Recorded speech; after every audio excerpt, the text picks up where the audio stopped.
Hello guys, welcome back to my channel. So വീട്ടിലെ പോരാളി എന്നോട് എപ്പോഴും പറയുന്നൊരു കാര്യമുണ്ട്. ഒരു കാര്യം നമ്മൾ ഏറ്റെടുത്താൽ ഒന്നെങ്കിൽ ഇത് കംപ്ലീറ്റ് ചെയ്യുക, അല്ലെങ്കിൽ ഇത് ഏറ്റെടുക്കാൻ പോകരുത്. ഞാൻ കേൾക്കത്തില്ലല്ലോ, കൊണ്ടാലല്ലേ പഠിക്കൂ. എല്ലാ കാര്യവും ഏറ്റെടുക്കും, ഒന്നും കംപ്ലീറ്റ് ചെയ്യാറില്ല. എത്ര അഭിമാനത്തോടല്ലേ പറയുന്നത്.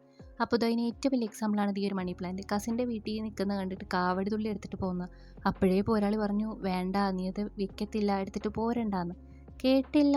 പെട്ടെന്ന് പ്രകൃതി സ്നേഹിയായതാണ്. സംഭവമൊന്നുമല്ല, എനിക്ക് ചെടി നടുന്നതൊന്നും അത്ര ഇഷ്ടമൊന്നുമല്ല. പക്ഷേ ഇത് കണ്ടപ്പോൾ എടുത്തിട്ട് പോന്നു. പക്ഷെ ആഴ്ചകളോളം ഇങ്ങനെ ഇരുന്നു. അവസാനം പോരാളി പറഞ്ഞു, ഇതെടുത്ത് തെങ്ങുംചോട്ടി എറിയുമെന്ന്. അത് പേടിച്ച് ഞാൻ അപ്പം തന്നെ കൈ കിട്ടിയൊരു കൊടൊക്കെ എടുത്തുകൊണ്ട് പോന്നിട്ടുണ്ട്. സംഭവം സിമ്പിളാണ്, വേറൊന്നുമില്ല. Take a small bowl and add some water, then cut the paper into small pieces and mix it like this. ഇതുപോലെ അങ്ങ് മിക്സ് ചെയ്തെടുക്കുക, അത്രേ ഉള്ളൂ. അറിയാൻ മേലാത്ത കാര്യം പറയാൻ പോരുതെന്ന് പറഞ്ഞാൽ ഞാൻ കേൾക്കത്തില്ല. ഇങ്ങനെയൊക്കെ എന്തെങ്കിലും പൊട്ടത്തരം വിളിച്ചു പോകണം. അങ്ങനെ നമ്മളത് മിക്സ് ചെയ്യാണ്. അപ്പോൾ വിടാതെ മിക്സ് ചെയ്ത് കൊടുക്കണം.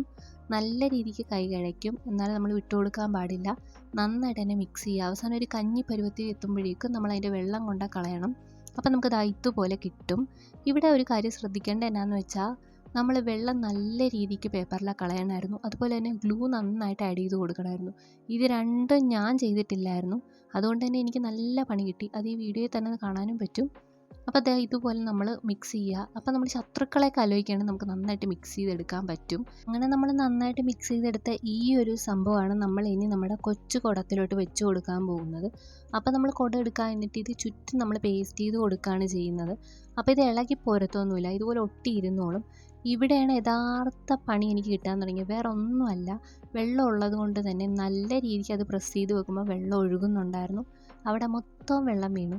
അതുകൊണ്ട് നിങ്ങളിതൊന്ന് ശ്രദ്ധിക്കണം. നിങ്ങളത് വെള്ളം നന്നായിട്ട് കളഞ്ഞിട്ട് വേണം എടുക്കാൻ, അല്ലെങ്കിൽ വീട്ടിലെ പോരാളിയുടെ കയ്യിൽ നിന്ന് നല്ലത് കിട്ടും. അപ്പോൾ നന്നായിട്ട് തന്നെ പിഴിഞ്ഞ് കളഞ്ഞിട്ടാണ് വെച്ചതെങ്കിൽ നന്നായിട്ട് തന്നെ ഒട്ടിയിരുന്നോളും. ഇതിപ്പോൾ ഒട്ടിയിരിക്കുന്നുണ്ട്, എന്നാലും വെള്ളം മൊത്തം ഒഴുകുക.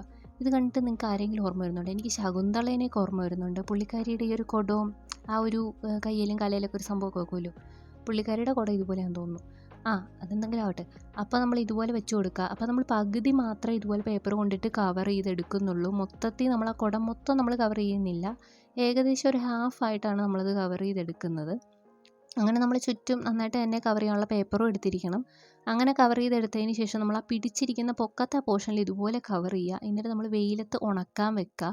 എന്നിട്ട് ഞാനിവിടെ പ്രകൃതി നിരീക്ഷണം എന്ന് പറഞ്ഞിട്ട് ഇറങ്ങിയപ്പോഴാണ് ഈ ഒരു കാഴ്ച കണ്ടത്. പോരാളി അവിടെ നടന്ന് കുരുമുളകൊക്കെ പറിക്കുമായിരുന്നു. അപ്പോൾ ഞാൻ സഹായിക്കാനെന്നുണ്ട് അവിടെ പോയി നോക്കിയിരുന്നു. വേറെ ഒന്നുമല്ല, ഞാൻ ചെല്ലിയാണ് ഇരട്ടിപ്പണിയാകുമെന്നാണ് അമ്മ പറയാറ്. പിന്നെ എനിക്ക് സന്തോഷം തോന്നുന്നൊരു കാര്യമാണ് ഇത്.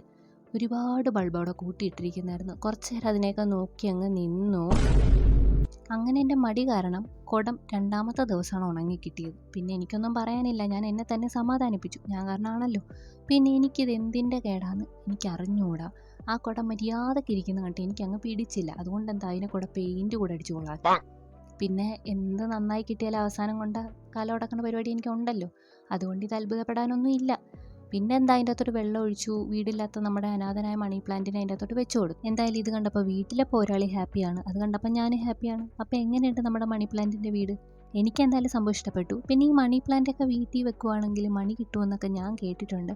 പക്ഷേ എനിക്കൊരു കോപ്പും കിട്ടിയില്ല. നിങ്ങൾക്ക് അങ്ങനെ വലിയ വിശ്വാസമുണ്ടോ? ഇതൊക്കെ ചുമ്മാ ആണെന്ന് എനിക്കറിയാം, എന്നാലും ചുമ്മാ ചോദിച്ചതാണ്. അപ്പോൾ ഇഷ്ടപ്പെട്ട ലൈക്ക് ചെയ്യുക, സബ്സ്ക്രൈബ് ചെയ്യുക, പിന്നെ വീഡിയോനെ പറ്റിയുള്ള സജഷനൊക്കെ കമൻറ്റ് ചെയ്യുക.